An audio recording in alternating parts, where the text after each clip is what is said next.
এই যে বন্ধুরা দেখতে পাচ্ছেন কসমেটিকের একটি দোকান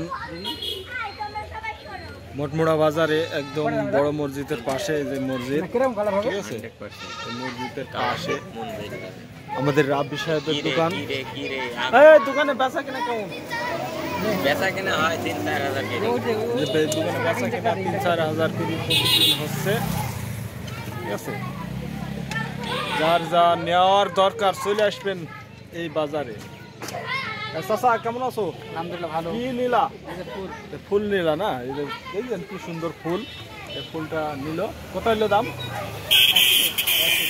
চলে আসবেন, যার যা দরকার আছে চলে আসবেন এই জায়গায়।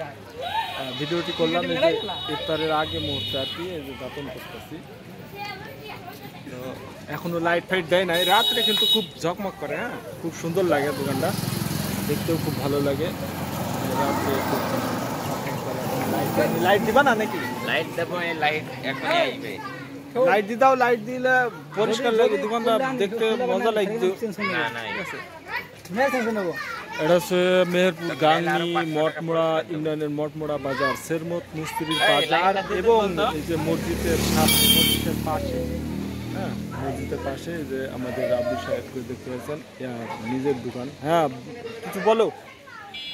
ব্যবসা প্রথম দিন এজালা ৩৭০০ টাকা, তারপর ৪,০০০, আর কি আরো উপরে যাবে। আস্তে আস্তে যত দিন যাবে তত ভালো হবে ব্যবসা।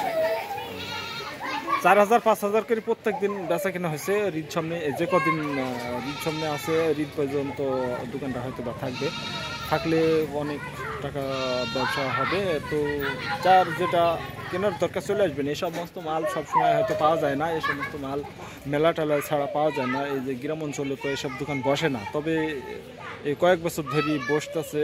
আগে রাব্বির আব্বা এই ব্যবসা করতো, সে বেচা কেনা করতো, সে দোকান দিত।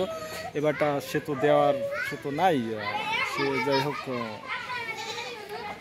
তাকে রেখে দিয়ে চলে গেছে। যাই হোক, আল্লাহ তাকে ভালো রাখুক, সুস্থ রাখুক। এখন তার ছেলে এই দোকানটা দিচ্ছে। যাই হোক, এই দোকানটা ব্যবসা করে তার জীবন যেন চালাতে পারে, সেই দোয়া সবার কাছে রইল। সবাই ভালো থাকবেন, সুস্থ থাকবেন, আর এই দোকানে চলে আসবেন মঠমোড়া বাজার বড় মসজিদের পাশে, ঠিক আছে।